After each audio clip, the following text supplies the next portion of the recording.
Well, guys, thanks for joining us. So, as we established in the last video, we picked four players: Jussi Jaaskelainen, George McCartney, Valon Behrami, and Ricardo. So, there are four players already locked in. So, we're playing the standard 4-4-2. So, Jaaskelainen obviously in goal, McCartney's going left back, Behrami one of the centre midfielders, and Vastay one of the strikers. So, we're picking the other seven players, and let's go from there. So, we'll start off with right backs. Corey, we'll start with you, mate. Who've you got the short straw with right back? So who have you thought of, mate? I mean, it's not a great list, to be honest. Do you know what? Like, I'm gonna have to break it down into spells because I don't think anyone's been consistently good. But I would say Carl Jenkinson probably doesn't get the credit maybe he deserves for that season. I thought when we had him and Creswell at fullbacks, we were superb, and obviously we were in top four at Christmas time, and it was obviously a massive part of that. So I can't really think of anyone. Like, it's one of them positions, isn't it, where there's not been a consistent player in that position where you go, actually, you know what? In the same way we could do McCartney. Yeah, well, I think it's hard that position in particular because we've hardly had any good right backs over the last 21 years. Let alone underrated ones. So this one might be probably the trickiest of the other positions, I'd say. And Dennis, have you got any others? Couple. Lucas Neal, I think, is massively underrated, especially at the time. I remember being on the message boards or back on the forums, this is before Twitter, and people just slating him in the 07-08 season. I think he had a tough pregnancy with his wife, which was affecting him on field, but off field, fantastic leader, captain. I met him at an open training day. They met him, he came across signing things and seemed like a really good bloke, always happy to talk to fans no matter how crazy their suggestions were. I remember there was someone who kept chuntering on, you talk to Curbs about signing, Bojan from Barcelona, and he was like, oh right, I'll suggest it, mate. Happy he was very much a club man, which is why I did not like the fact that fans were slating him when he had underperforming performances. But I think actually, if you look at the years afterwards, we had very average right backs, converted Faubert, Lars Jakobsen, incredibly average right backs. Yeah, straight after in this list. Sorry, Charles. So for me, Lucas Neal, and also I think Zabaleta to an extent, because it always was that old always legs have gone brigade that we used to have. And my third pick is Joey O'Brien. I think was a solid player for us in a tough time, free transfer, and always put in a fantastic effort. But for me, my pick is Lucas Neal to go into this team. I'm not sure if anyone else would concur or disagree, but that's it. That's a good show. What about you, Mark? Yeah, I think both Dennis and Corey make good points. Obviously, Carl Jenkinson was fantastic, wasn't he, in that first sort of 6 months season that he had on. We had him on loan, but he faded away under Bilic. And personally, for me, I've put down here Lucas Neal and actually Joey O'Brien are my two that I've considered for this team. I think, but Neil's the one that's edging it for me, just kind of really for what the reasons that Dennis has said. He was obviously a very good leader. And really, you think when he first come into the club, obviously the great escape season, but you think what a low ebb that we were at that particular time on and off the pitch. And I think that his leadership skills, although he wasn't officially the captain, I think played a massive, massive part in us staying up. So for me, I think that he does win it out of the battle. I think that I've put Joey O'Brien in there as well, just because I think that he was a solid player. He wasn't spectacular, and he was a good club man. I think he played right back, left back. I think he may have even played centre half, potentially, possibly.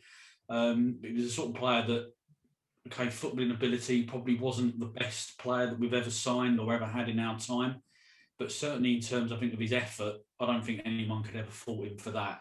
But I just think if you're looking a bit more from footballing ability, then I think you would definitely be picking Lucas Neal every time. Yeah, no, good points there, mate. I think, I'd Lucas Neal as well. I personally think he actually played better at Blackburn. But I think for us, he's probably what goes underrated is the changing room.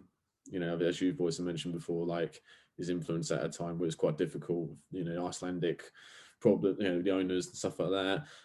I had O'Brien as well. I actually thought of Thomas Repka as well. Now he's does go underrated so much by the fans, but I think ability-wise, especially when he did play at right back under Alan Pardew, I think that period goes under the radar a little bit. And when he left midway through the 05-06 season, his replacement we had on loan, Lino Scaloni, while he wasn't bad, but I don't think he was as good as Repka, and I think we missed Repka for the rest of that season, especially in the cup final where Scaloni infamously made that mistake. So what should we vote on this one? So we got Neil, we got O'Brien. Should we vote out those two?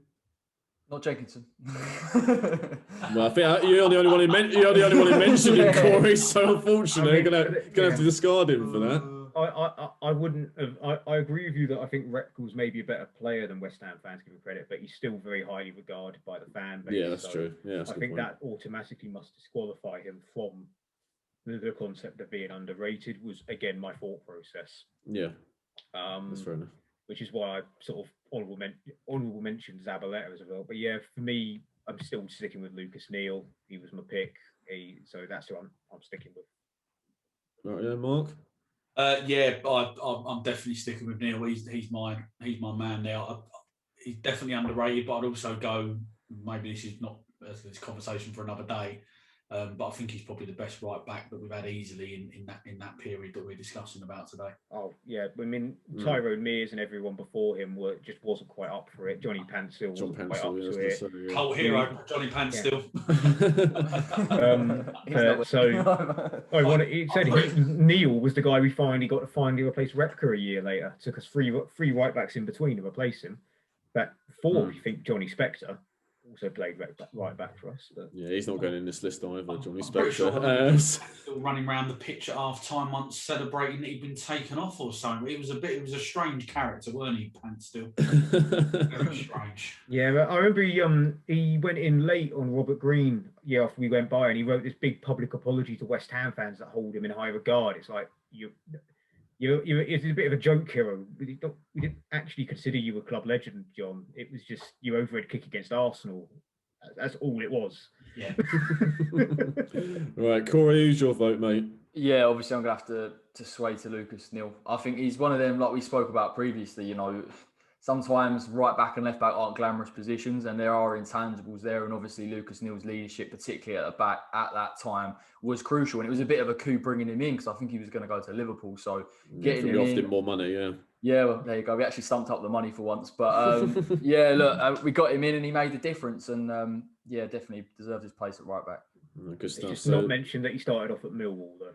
Don't talk about that. So, all right, well, that's Lucas Neal in. So that's our fullback. So we've got McCartney from the previous video and Jaaskelainen in the goal. So we've got two centre halves to pick from now. So Mark, do you want to start with this one?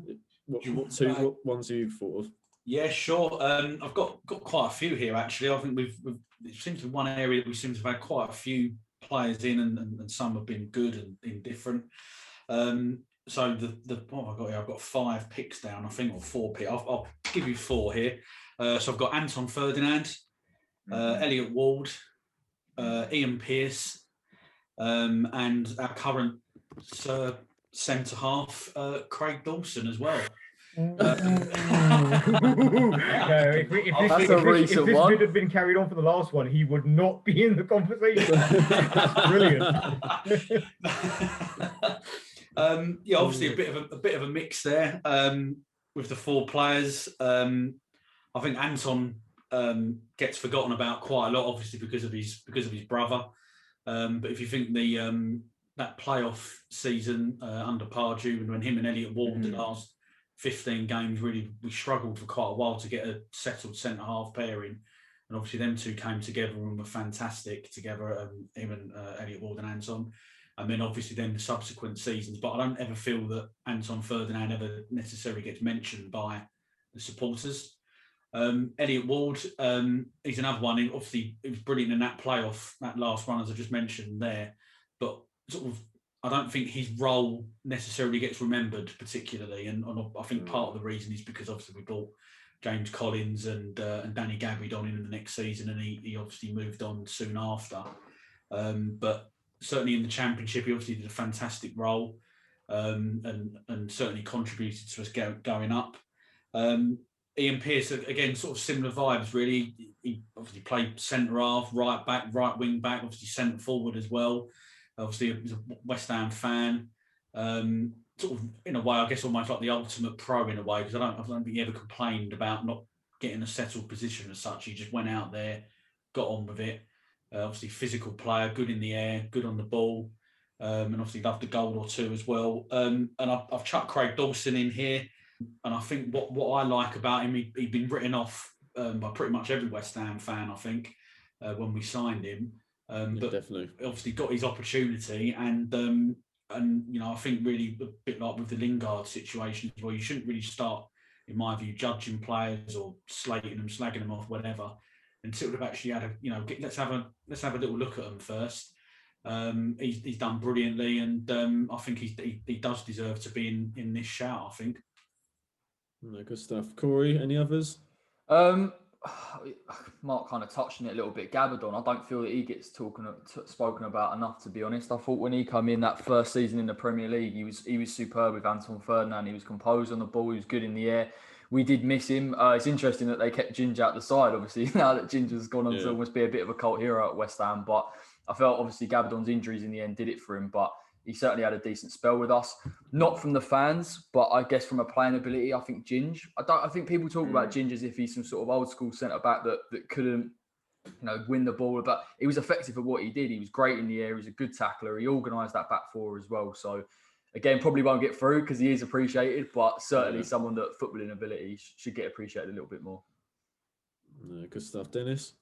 Well, I was amazed that Mark didn't mention Gabadon. I was like, Corey's mentioned him right away. But yeah, Gabadon, 100% for me. Although, with the exception of Dawson, and I will explain why, I agree with everything on Mark's list. The only thing I'd say with Dawson is that because fans have now been won over by him, we have Dawson mania near enough. I think, therefore, you can't really say that he's underrated because he was only not rated for 3 months. As soon as he started playing and stuff, and whereas someone like Ian Pearce, people are not as remembered as well as people talk about Christian Daly being a good leader, not the best footballer, but you don't talk about Ian Pearce from around that time. But my picks would be Anton Ferdinand and Danny Gabadon, pretty much for the reasons that Mark and Corey have said. We'll add that Gabadon's remembered as an injury-prone player when he only really had 2 seasons, the first season and his last season, where he played consistently. Another player that hasn't been mentioned that I think, in hindsight, was a lot better than people gave him credit at the time was Matthew Upson. Yeah, totally I think, and similar to Neil, he got slated a lot, and in his final season, he didn't quite look up for the relegation fight in his final season, but in the year beforehand, under Zola's final season, he was phenomenal for us. And Kirby Street was good as well. Scored a couple of crucial goals in that season, just like Kovac did, that go under the radar, and that's not even an attempt to sneak him in. Every video. But look at Mark's face. Every video, every week. Isn't it? Yeah, if you think about it, go back on topic, the season before that 08-09 season, that if we, Ginge didn't have Upson up alongside him, we talk about Ginge a lot, but Upson was as big a part of Ginge of that, that defensive line that, played so well for us under Zola. I think we went quite a long unbeaten run, quite a while, not conceding a goal. And the final centre half pick for me is, well, I think he's underrated, or has been underrated in the short time he played for us. It was, I think, Jose Font, was, especially towards the end, under Billick, was actually playing really well just before we sold him. But I will put him down as just an honourable mention because he came in out of blinder on his debut and then was pretty rubbish for the rest of the season, if I remember correctly, but redeemed the next bit. But I'm going to agree with one of each of Corey's picks of Ferdinand and Gabadon would be the 2 that I slot in for, with Upson being a very close third. Yeah, good shouts, fellas. I totally agree about Anton. I think we massively regret selling him. It's not a surprise that Kirbishley left after him and McCartney were sold against his wishes. I think Ian Pearce, I totally agree. I think he's seen as this sort of stocky defender who's quite slow, but I think he was deceptively pretty quick. And as you say, Mark, he was versatile as well. And even though he was injured quite a lot, when he did play, he gave everything, and you can't question his commitment. I think his defending was decent at times. So I think Gabadon, especially that 05-06 season, you know, he was excellent. One of our best players, I'd say. Another one that hasn't been mentioned, we had him in the Championship, was Abdoulaye Faye. Yes, I think obviously probably past his best, but I still think he did a solid job. And you know, if Sam Allardyce buys you, then you know you're pretty good at defending, considering Allardyce likes his defending. So I think Faye did a good job for us for that particular season. Wow, lads, I have no idea how the vote's going to go for this, because we picked so many players. So let's pick the most obvious one first. So I think we've all mentioned Anton, haven't we? I didn't, but yeah. Doesn't matter what I think. three of us have. So yeah. I mean, I think Anton's got to be in any, lads. Surely, I think. Yeah, but I'm happy with that. I think that's a good shout. All right, so that's the first centre back. So this second one's going to be tricky. So it's out of, who's it out of? Gabadon, Pearce, Ward. Upson, yeah. See, Upson is a shout, isn't it? Really, like, you know, I mean, we forget he was actually quite a decent defender, but it's got. But again, similarly, using the Ferdinand selection logic, we've all picked Gabadon. Well, we've all picked or concurred with Gabadon. I think he's got to be between Gabadon and Upson. I think for this last spot, I think the others have all contributed really well, but I just think if we're looking at it a bit more underrated, I would be swaying between one of them two. Well, and I would say Gabadon personally.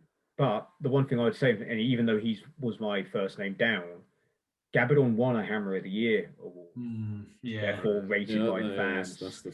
Just gonna go against my own logic there. Is it not Is it not the perception though, isn't it? Because everyone, I know Gabadon missed a lot of games, but actually when he played for West Ham, he was pretty decent, and he did have a good sort of skill set. So Upson got that kind of, I'm not saying applause, but you know what I mean. I think Upson gets slated a lot by West Ham fans. Actually, he got slated mainly because last season under Avram Grant, he looked so disinterested towards it. Yeah, it was the attitude, wasn't it? He was walking away on a free. He had been captaincy had been taken off of him, rightfully for Parker, and he did. You know, there was accusations he wasn't up for the fight.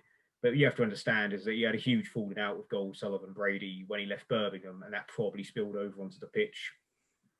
Opinion, not fact, if any legal issues come into this, you know. And I remember Sullivan doing an interview about, we could have sold him last year, like airing dirty laundry about him. So that's probably what happened. But his last season, he got horrendously slated, mate. I remember that. Didn't Upson do an interview in one of the Red Tops? Like, because that was obviously the year we got relegated was the World Cup year, wasn't it? Did he not do the season before? Year after, but the World Cup year, I remember Sunderland were trying to sign him because Steve Bruce wanted a marquee centre back to build his Sunderland team round. So was it because obviously he left on a free transfer? Obviously, the contract ran out and we got relegated. So what I'm getting at, did he not do his interview to say that he was leaving at the end of the season, and is that why he gets a lot of the stick? Apart from the fact his performances on the pitch, I definitely remember an interview happening at that round about that sort of time. I don't remember that, but it could have still happened. Like, there was definitely something that come out about his attitude, and it's kind of, you could see it on the pitch. And I remember us being really annoyed with it because we were in that relegation dogfight, and he just didn't look. It was like after Christmas, he just didn't look bothered. Like was the gist of it. But you have to remember that for the last 2 and a bit years beforehand, he was our best centre back. Yeah, exactly.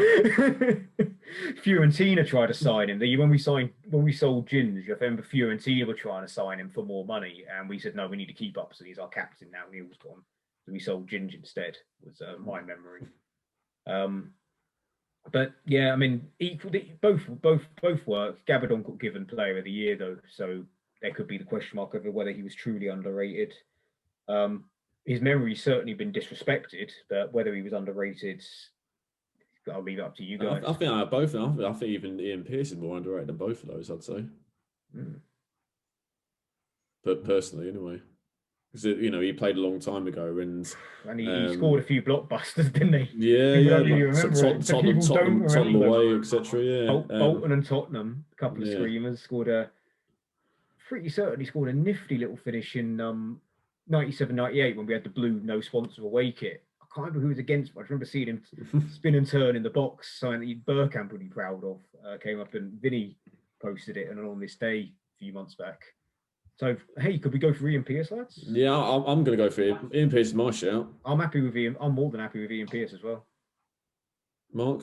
Corey? Yeah, I'm obviously through him out Before Corey's time. You can definitely have it. I can't comment too much, so I will trust you lads in your opinions. Right, well, Corey's going to go and watch videos of him later. Ian Pearce. Yeah, not Stuart Pearce. Although Stuart Pearce was good for us as well, but our left backs would have been chosen. So it'd be interesting to see who scored more goals, out of players like Ian Pearce and in long-time servants like Winston Reid and James Collins at centre back, because he did score quite a few for us, didn't he? Yeah, he played up, as Mark says, he played up front. Strikers that we've signed in the last 10 years. Yeah. He scored an amazing goal against Bolton the year we got relegated. Ran through their defence. I think he nutmegged someone. A bit like Fredericks last night, wasn't it? Like Fredericks. Right, well, lads, that's our back four goalkeeper sword. So Jaaskelainen, Lucas Neal, Anton Ferdinand, Ian Pearce, George McCartney. It's not a bad back from keeper, lads, I'd say. So let's move on to midfield. Centre midfield, one of our centre midfielders is Behrami. So let's do the wingers to start with. So right midfield we'll start with. I'll go first on this one. So a couple of names I had down. One which I think gets a little bit of unfair stick, but out of the signings we made in the 16-17 season, our first at the London Stadium, I think he was one of the better ones. Sofian Feghouli, I think. I think he got off to a poor start and, obviously got sent off, unfortunately, against Man United. But towards the end of that season, when we had got a few wins under Bilic, I think he scored a couple of goals and I think he was one of our better performers. So I think that he goes under the radar a little bit. I don't think we should have sold him, but we got an offer. Had him on a free and we were offered money. Then, of course, he was going to go, wasn't he? So I think we should have kept him. Could have done with him the following season. Another one in the 15-16 season that doesn't get appreciated a lot, even though he's a bit inconsistent at times. Victor Moses. I think we had a lot of pace up front at that time. Obviously, Sacco, Payet, and Lanzini. And I think Moses, as I say, he wasn't the best player, but he wasn't the worst player. But I think when he did play, when he was on, I think he was a good player for us, Victor Moses. And another one, this is from the 07-08 season. He only made one season with us, but I think he was a lot better than, say, Freddie Ljungberg during that season. Nobby Solano, I think he's he was an established Premier League player, and we thought, well, are we going to get another good season out of him? And I think he more than justified us signing him. He had good spells at Newcastle and Villa, and I think he's obviously set pieces and his quality on the ball, his crossing was really good. So they're my three names. Dennis, you got any others? I've got a few. I mean, I concur with everything you're saying in those ones. I mean, I'm going to put him out then. I'm just going to say, no matter how good you think he is, I still think he's going to be underrated. So I'm going to insist on bringing Yossi Benayoun into this conversation. I still think, he only played 2 seasons for us, but that guy was quality, absolute quality. No, and awesome. I've said it, I can't remember which show it was I said it, but it was when we were doing one of these during November lockdown. Can you just imagine the 7-8 season with Yossi involved in there? It'd be different. Would have been, especially if a fit Ashton and Bellamy up top, completely different. He was different class. He's so underappreciated. He played for all the top clubs as well.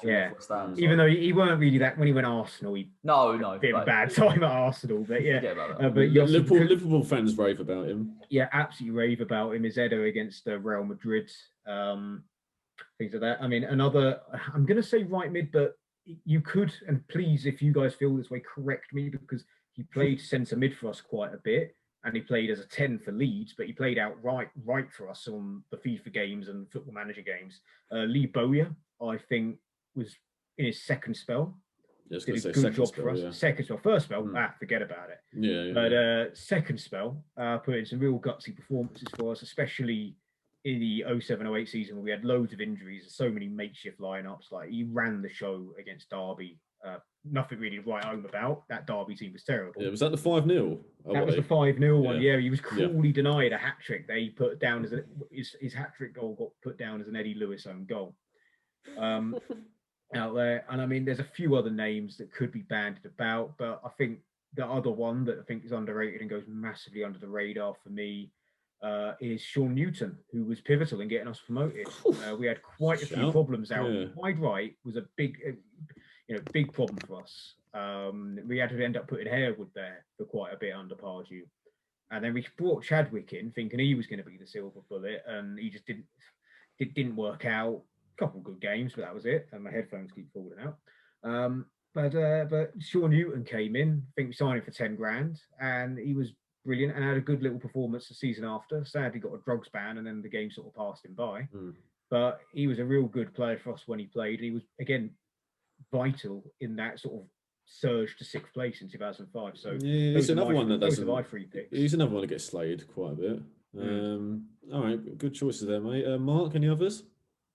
Not really. I had Victor Moses down like what you said. I think he gets massively forgotten about that his first half of the season that he played. He kept Antonio out of the team, and I thought he was fantastic. And it was only, I think, injuries that kept him out of the team, and he didn't get back in. Yeah. I agree totally with the comments about Jussi. Absolutely loved watching him play. Heard certainly many stories where he turned up to training, 9 stone.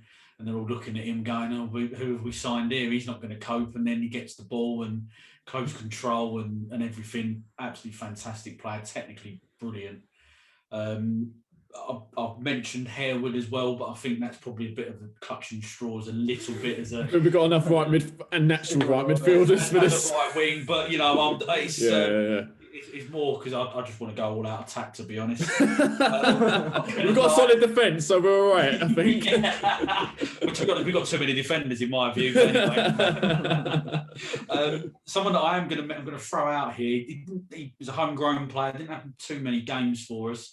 And he got sold really before we got a proper chance at him. But he's Junior Stanislas. Spot on. Oh yes, taking it, mate. Taking it. Mate. If we kept hold of him that 11-12 season, we wouldn't be worrying so much about losing David Bentley, in my opinion. Yeah, I personally found it a bit of a strange one. Obviously, I think if Zola had stayed in charge, I think he would have, he would have had more games. But yeah, he barely played under Grant. Grant just didn't rate him. No, he didn't, did he? Every great man makes a mistake or two. Grant more than others. It was just 2 though, was it? Yeah. And obviously he signed that well-known, world-class winger, Pablo Barrera. Oh no! That was a board signing. That was a board signing, and we all know it. South American. No one's ever heard of them. It's Maxim Sullivan signing. Classic all over, mate. Yeah. Definitely. I'm going to chuck Stanislas in there. I think he hasn't gone on to have a top career, but I think he's certainly made a name for himself playing at Bournemouth. Very held in very high regard at both at Bournemouth and Burnley. The thing is with Stanislas, though. Sorry to cut you off, Mark, because we're going on the same player. No, cheers, man.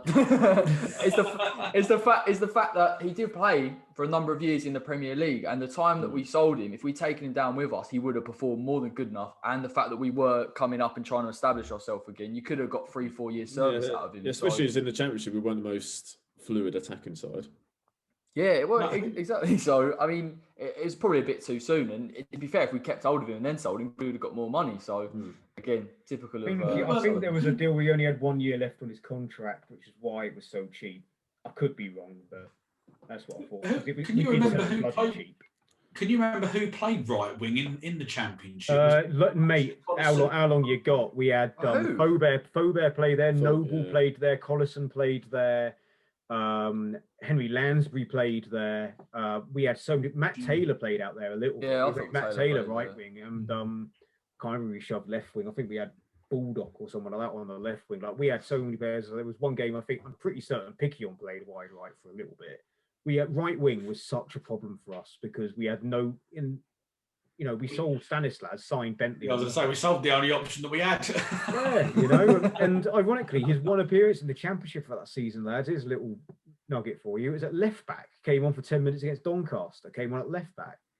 Like, he showed that Allardyce didn't know what he had on his hands, really, in my opinion. He just didn't value him. Just saw a young kid that wasn't going to make it. Flog him for what he can, personally. But Corey, any others, mate, apart from Stanislas? I don't know if we can. We're gonna have to put him into a wide area because he's more of a 10. But Diamante, I really rated him, to be honest. I thought he was absolutely quality. Like his crossfield passing, his free kicks. I thought the fact we bought him and sold him for a lot less than we bought him for is typical of. I don't know if it fell under the Sullivan and I don't think we signed him under the bank, but we sold him under Sullivan. Honestly, he was such a quality player, and like he come back to haunt most England fans, didn't he? In that 2012 Euros, and yeah, I wish we kept him. I really, really do. I had him as a left winger choice, just. Well, yeah, I can't really remember, mate. It felt I was more of a 10. He played all over the place. He played as a 10, played as a centre forward, played as all sorts of positions for us, mate. So, but that would be the only one. Stanislas does definitely get a shout though, but probably I don't know if he's underrated in terms of ability, but maybe just at the time we probably needed him more than we let on, and obviously, like you discussed, the right wingers we had in the Championship shows it. So maybe he does get a shout. There is one other name, Bill. He just sneaks into the 21-year category, but I can't, for the life of me, I can't remember if he was right or left wing because he played both. But Mark Keller. No, I don't know. I think it might have been. He was left-footed. Well, he was left-footed, wasn't he? Played in. I think technically speaking, we actually sent him out on loan. And then done by a technicality, but yeah. He got started early memories in the summer of 2000 Mark Keller in the pony Dr. Martens kit is one of my more cherished. I had that trading card from school. So yeah, Mark Keller I thought was all right, but this is going to be a tough one, lad. So we've got Jussi Jaaskelainen. I think we all would pretty much agree with that. Victor Moses. Stanislas, was out of them three? Yeah, out of them three. Yeah, I'd say so. Well, I'll go first, then I'll agree with Mark. I'll go with Victor Moses. Well, I'll second that. Yeah, exactly what you said. I don't know, mate. I'm for the other two. I think Stanislas is hugely underrated.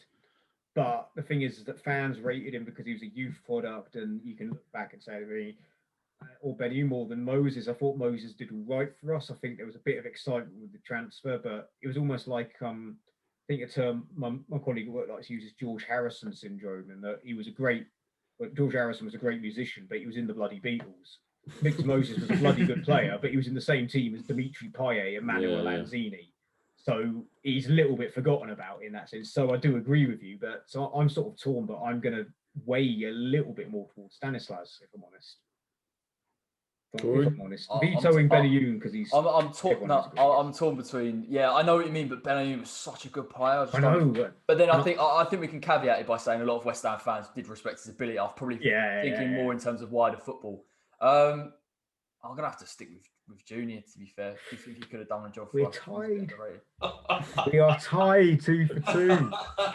Well, Bill. You're the adjudicator in this. Is this where we bring in Charles as the guest referee? It just comes with someone random that we've never heard of.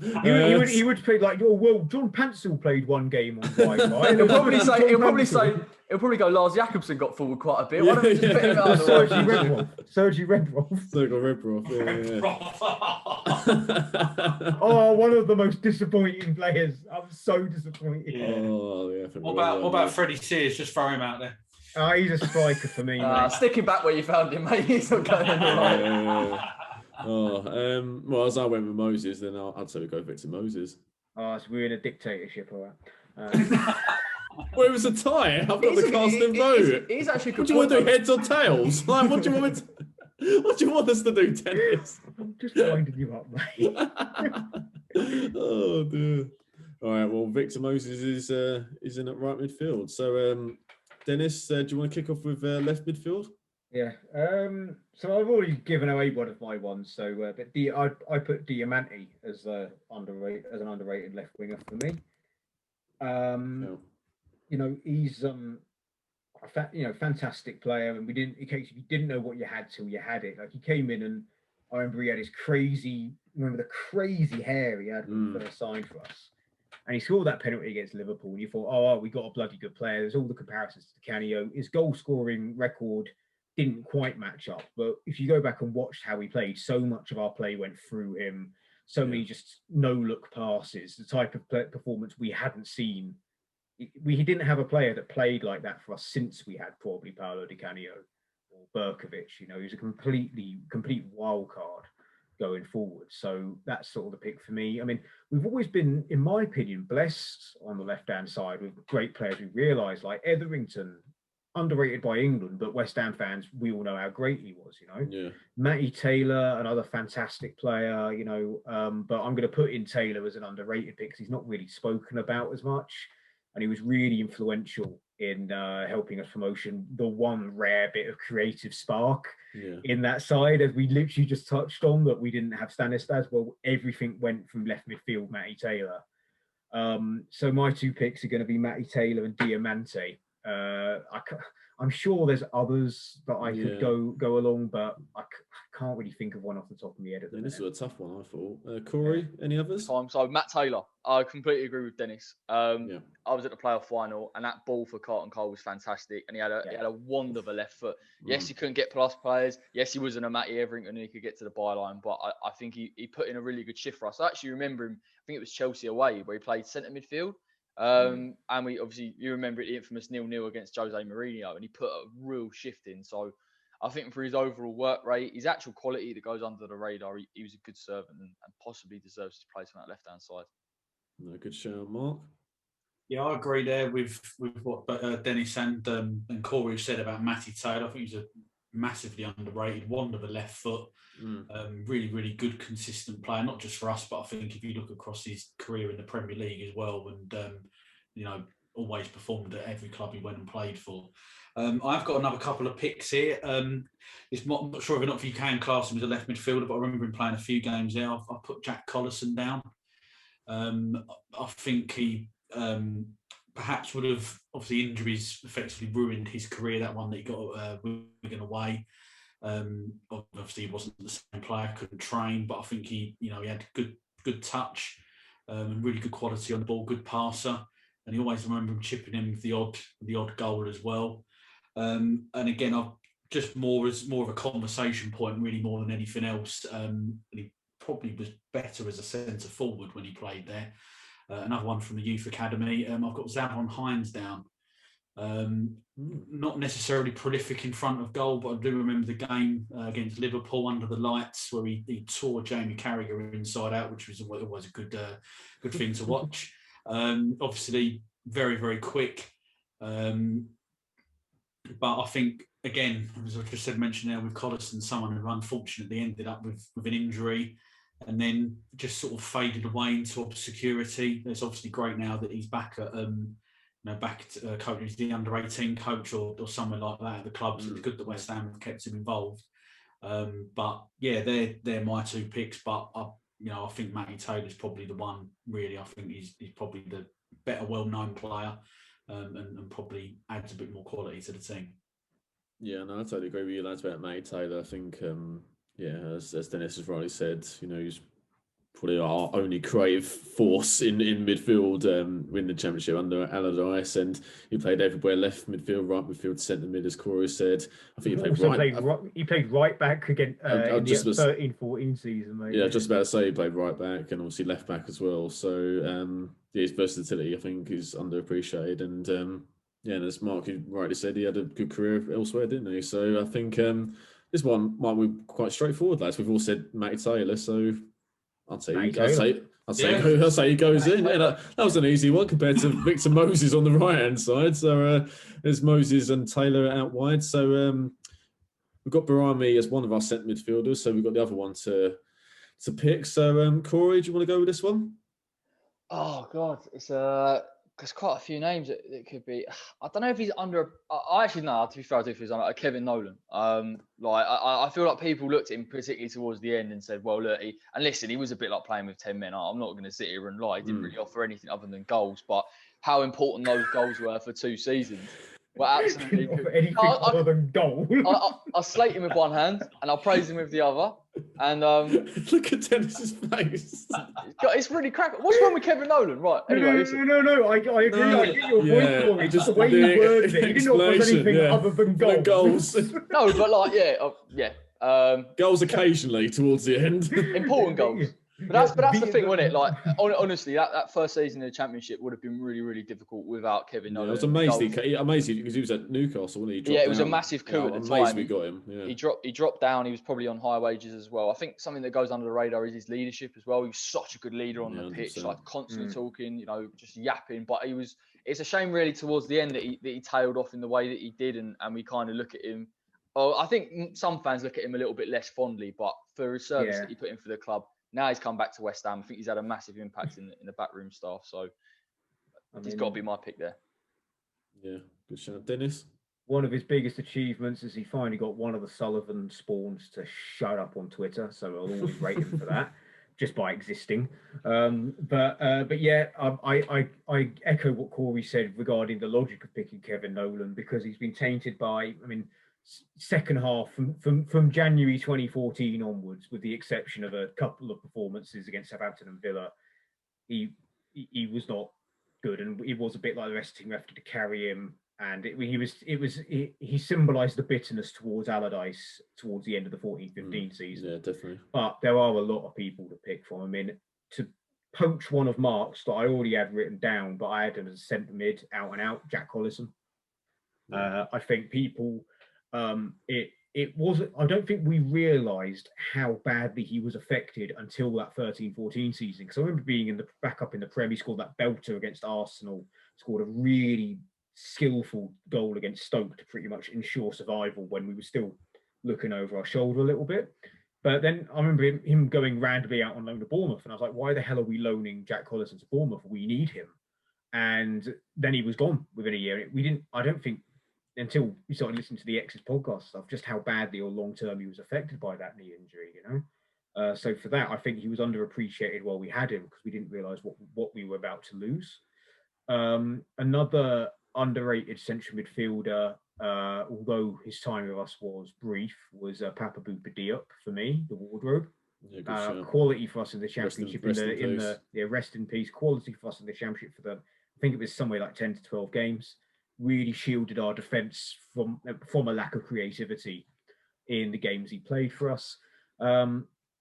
Another centre mid that I think really is horrendously underrated as a footballer, but he almost gets disqualified because he did keep out Javier Mascherano. Yes. It is Hayden Mullins. That is nice. Yeah, someone's playing Dennis Bingo. Yeah. I've mentioned Hayden Mullins. He's not underrated, mate. He can't be underrated. Keeping Argentinian international Champions League winner, no way. World class, mate. Yeah. I think it gets rammed down everyone's throat that he kept Mascherano out of the side. So I'm not sure if he can be concluded. That is pretty true. And then another one which I mentioned him for right wing before, the class Lebo as a centre mid. I'd say throw Lebo you're in there for those performances under Kerbishley and Zola. Those are my picks. Mark, any others? Yeah, I've got Kevin Nolan down and agree totally with what both Corey and Dennis have said there. Obviously, he was fantastic, wasn't he? Them first sort of couple of seasons, just scoring goals, and obviously, I think unfortunately his legs had gone, but obviously Allardyce kept picking him, and I think the fans turned on Allardyce and just saw Nolan as a bit of a, like a puppet, I suppose, for want of a better word.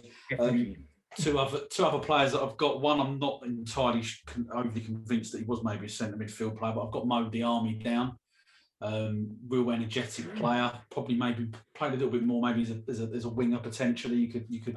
No, Allardyce played in right wing for when we had no right wingers. Yeah, so I've definitely his best position definitely was centre midfield. And the other one as well that I've got down here, and I think a little bit in a way similar to Nolan, that he's at the end of his spell. I think he's more focused on than when we first signed him, but he's Koyate. I think he was box to box. He was easily one of the best players that we've had, I think, in this period at doing that role. The last season, maybe 2 seasons at the Bowling that he had, he was fantastic. Unfortunately, I think he was another player that the move, for whatever reason, to the London Stadium affected him. They weren't the same.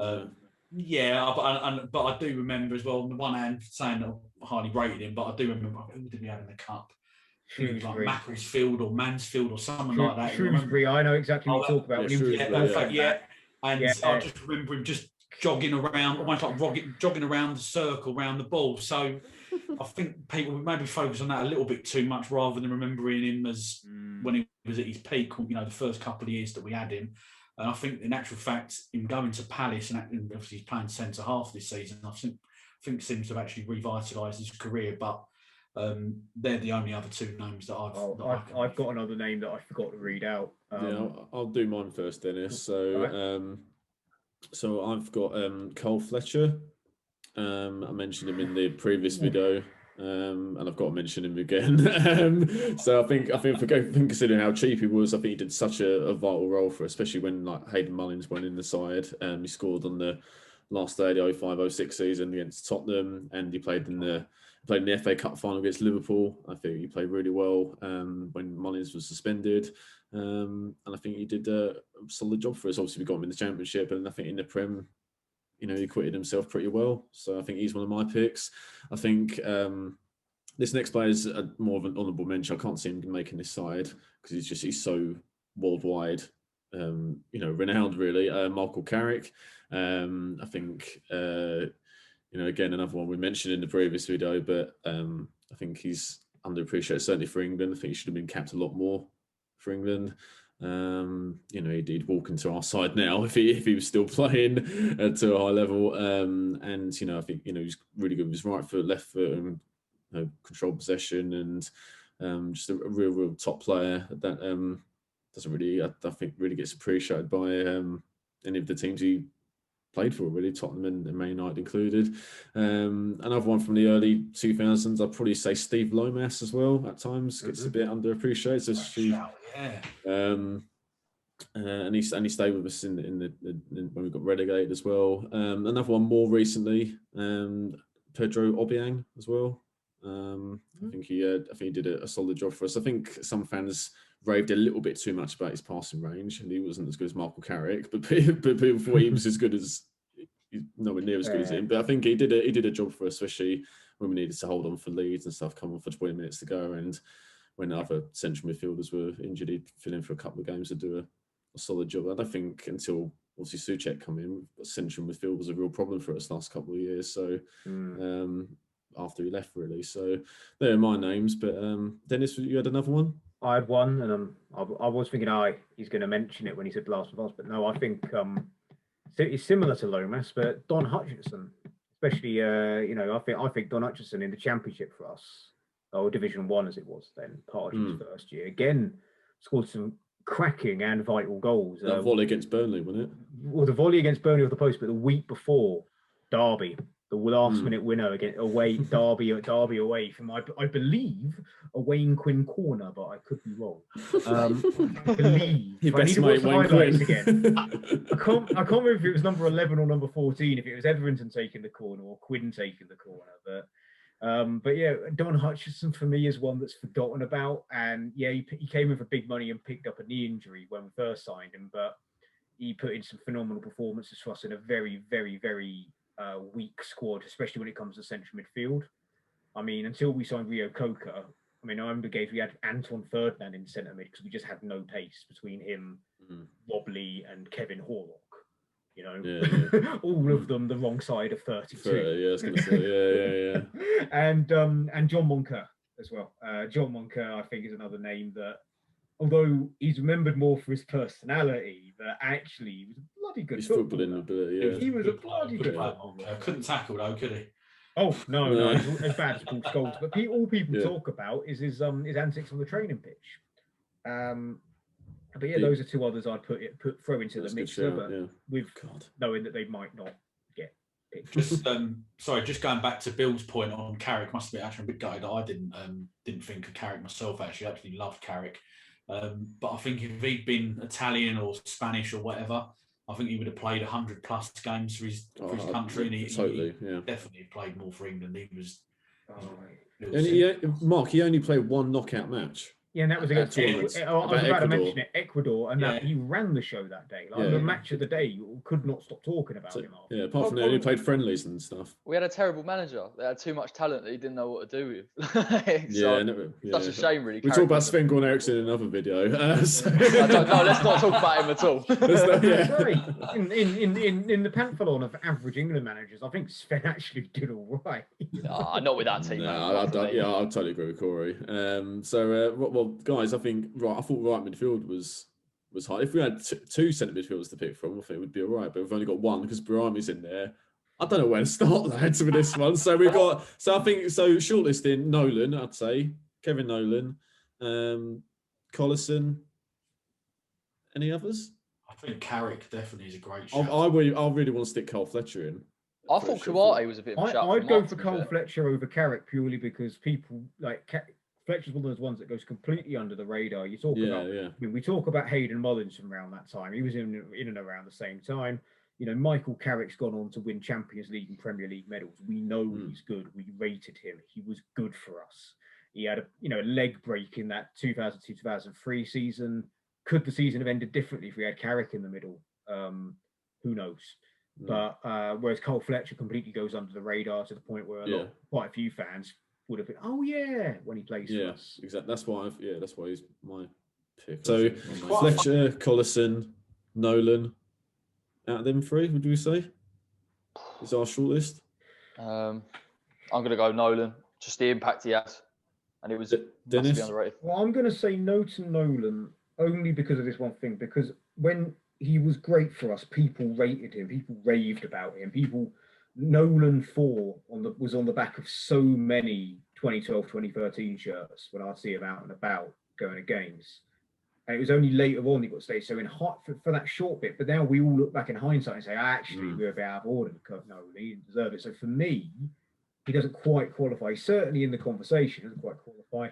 I mean, Collison, you look back at roasted glass, especially as one of our own, and everything that happened with his knee injury and with dislocated knee. So I think by process of elimination, I'm going to have to go for Cole Fletcher in this situation. Yeah, because he's the one that goes under the radar. You don't really talk about him. I mean, a fuss wasn't made about him. He was a squad player signed from Bournemouth for a couple $100,000. Yeah. 405 season, did all right for us, but he was backup to Hayden Mullins and Nigel Rio-Coker all day long.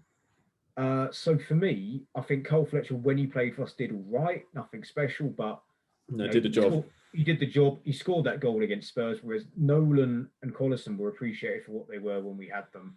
Admittedly, Nolan, it did go sour at the end, but I don't think I wouldn't class that as underrated because he was our captain, he was our top scorer for 3 seasons. You say people didn't appreciate him towards the end, but we all agree that it was more or less deserved by the time of his final season. So that's my viewpoint on it. So I'm going with Cole Fletcher. There's your 2 pence on it. So I'm gonna go with Cole Fletcher as well. So Mark, what do you think? I'm with Corey. Nolan. Yes. Get in there. It's another tiebreaker. What should we do? Rock, paper, scissors. No, we need to get Charles in, who's now going to pick Johnny Spector. I can't believe we haven't even mentioned him, to be honest. It's better than Kovac, Mark, in it, to be fair. I deliberately not mentioned him in this because I thought we were always going to mention Kovac. Squirming in his seat. He's going to mention What's wrong with Kovac? No. I'm the only person that thinks he was underrated, and that's that. Like, no, so that's the only thing. But look. I think it's difficult, isn't it, between both of them because I think Cole Fletcher probably is underrated in terms of the impact and the ability for him to fill in for other players. I'm talking about Nolan's impact generally is underrated given how much he actually contributed towards 2 seasons. Yeah, I think I'm gonna say that if it's a topic, I think actually with Nolan, with Fletcher, it's underrated, but he didn't do an awful lot for us. He had a good cup That's it. Go on. Whereas Nolan did a lot for us, and therefore it's and Fletcher was never slated or anything like that. To an extent, some people could view Cole Fletcher for what he was, whereas Nolan towards the end became a bit of a pariah. So therefore, I might be a bit of a wormy and change my vote. No, that's fine. Yeah. All right. Well, Kevin Nolan it is. I agree with you boys about Nolan, but I just think Fletcher a little bit more so, but I think they're underrated for different reasons, I'd say. So that's majority of the people we mention are underrated in this. There's so many underrated players that we've picked, you know. Well, it is the title of the video, Dennis. Underrated. He's only just realised. We've got 11 underrated players here, yeah. But they're underrated for different reasons, yeah. I would agree with that. So, well, that's our midfield, lads. So Moses, Nolan, Behrami, and Matty Taylor. So that's not a bad midfield. One more position to fill. So we've got Ricardo Vaz-Tay as one of our strikers. Just need his strike partner. So, Mark, do you want to go with this one first? Yeah, this is obviously quite a difficult one, just partly because of going through the list of strikers that we've had, especially in the last 10 years. It's amount of rubbish. Yeah, it really is. I can't believe that we've, I know a lot of them have been free transfers and South American specials and all the rest of it, but it's absolutely embarrassing, in my opinion. It really is. So what do you mean, mate? Yeah, I really do. It makes us a bit of a laughing stock, personally, in my view, really. But however, there has been a couple of ones that I'll give them credit that have been signed under Sullivan and Gold that have been successful. Demba Ba, he's one. He only played about 10 games or so. I think he's seven or 8 goals. I think in that spell. Obviously, if we stayed up, he would have stayed. And obviously, as we saw, when he went to Newcastle, he was very, very successful there. I've included Zarate more as a talking point, really, more than anything else, just because I don't think he ever got necessarily the run of games maybe that his ability warranted, but I don't think he also fulfilled his ability when he did play. For me, he was a bit sort of drifted in and out of games, probably a little bit too much, but his ability as a footballer, I think, was definitely there. But the two that I'm really sort of concentrating on, obviously Demba Ba, as I've mentioned, but he just got mentioned a minute ago, was Freddie Canute. I thought he was a really, really good player. Good at holding the ball up, could spin in behind as well. Obviously, another one who went to Tottenham. I don't know what it is with us selling all our players to Tottenham. And obviously was very successful as well for Sevilla as well. And obviously his performance as well with Paolo as well, Di Canio, I think they linked up very, very well as a partnership. I think Mark, he was injured quite a lot in the 02-03 season. If he stayed fit, I think we stay up. Yeah, I think so as well. And I think again he was another player that I guess he was obviously still trying to learn his trade a little bit, but he probably should have scored more goals than what he actually did for us. I think, especially in that team that we had at the time with Cole and Sinclair and Di Canio almost laying it on a bit of a plate for him.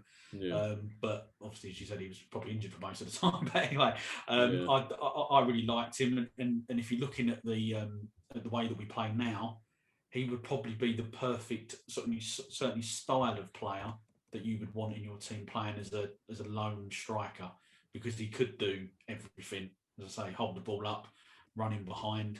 He could create. He had a good finish on him. That's as I say, Demba Ba and probably Canute are really the two guys that I'm throwing in the mix here for this one. Good shouts. Corey?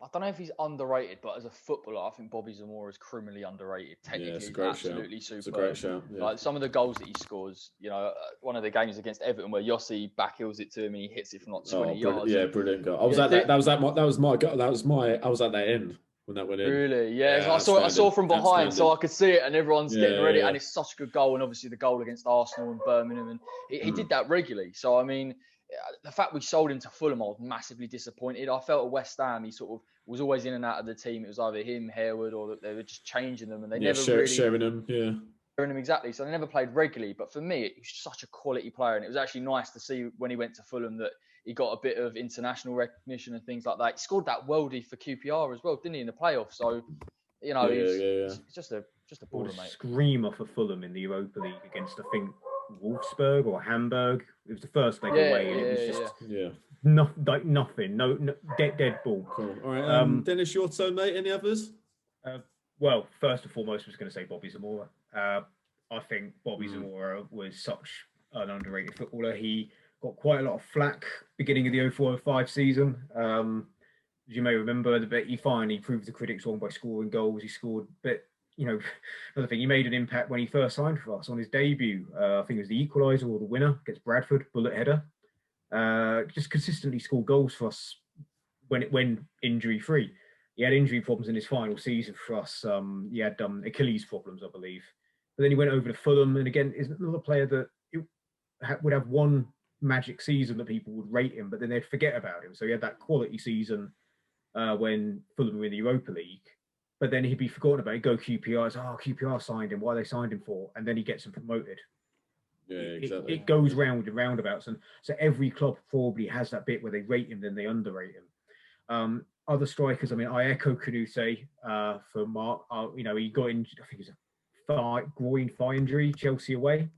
Robert Huth leathered him, and he just never really looked the same rest of that season. I mean, he scored a great goal, Sunderland at home, where he galloped off the pitch and just slotted it in, I remember. That was a really good performance. But a few others, I mean, another earlier one, he just sneaks into this from 2000 onwards, but I think Paulo Wanchop had a good little return for us. He, some people, he's a bit chaotic, but he scored some pretty important and pretty decent goals for us in that year, and I had very good link up with Paolo Di Canio. Yeah, he did. David Connolly is another striker. I'm going to say. 04 vibes. Yeah. David Connolly, quality. The other one that I'm going to really push and sell is Sam Baldock. Oh, Sam Baldock. He's on my list here, I must admit. Sam Baldock. I think when he came in, it's just as soon as he got injured and dropped, and then Colton Cole started scoring, we reverted, and especially as the season dragged on and we got to more terrible conditions, Allardyce ball sort of came into effect, and Baldock never really got a look in again, which was a shame really, because I thought he could have gone on. So he had a good scoring record for us and could have gone to do better things. But those are my picks there. So Connolly, Baldock, Zamora, and Wanchop. Although I admit Wanchop is quite a weak one. Honourable mention though. Well, my picks, I definitely agree with Mark about, all of you boys actually, about probably Zamora. I think his left foot in particular, in comparison to the rest of the Premier League at that time, was really underrated.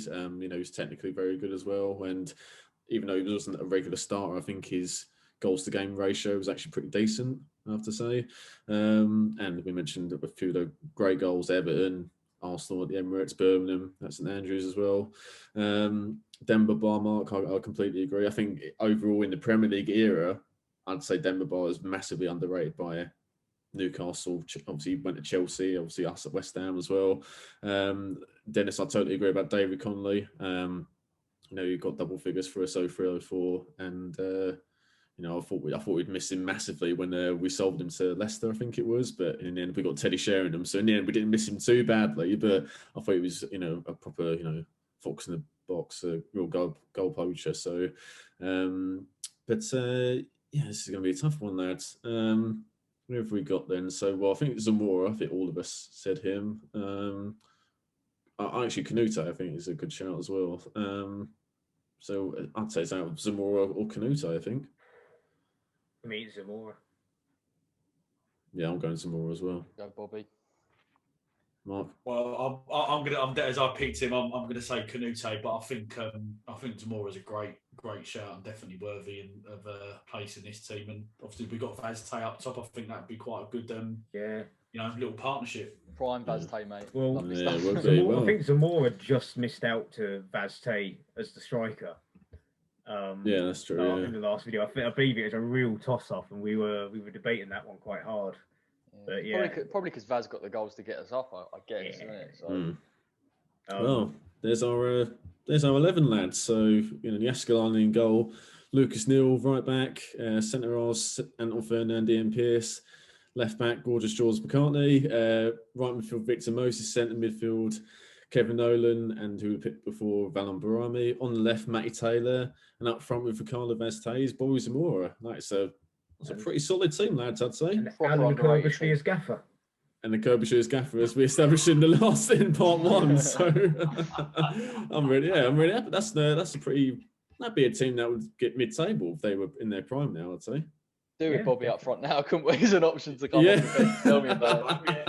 Take Vastay and all. I'll take Vastay now, yeah. He's up there and all. I'll take David Connolly as he is now, not 0304 Connolly, like David Connolly now. Just anyone who could play up front. Anyone that could play up top, you know. Well, thanks lads for joining us. Really enjoyed that. Thanks everyone for watching. Let us know your underrated West Ham 11s in the comments below and on social media. Subscribe to Garage Football if you're new. Follow us on the socials and like this video if you enjoyed it. Thanks for watching. We'll see you next time. Bye for now.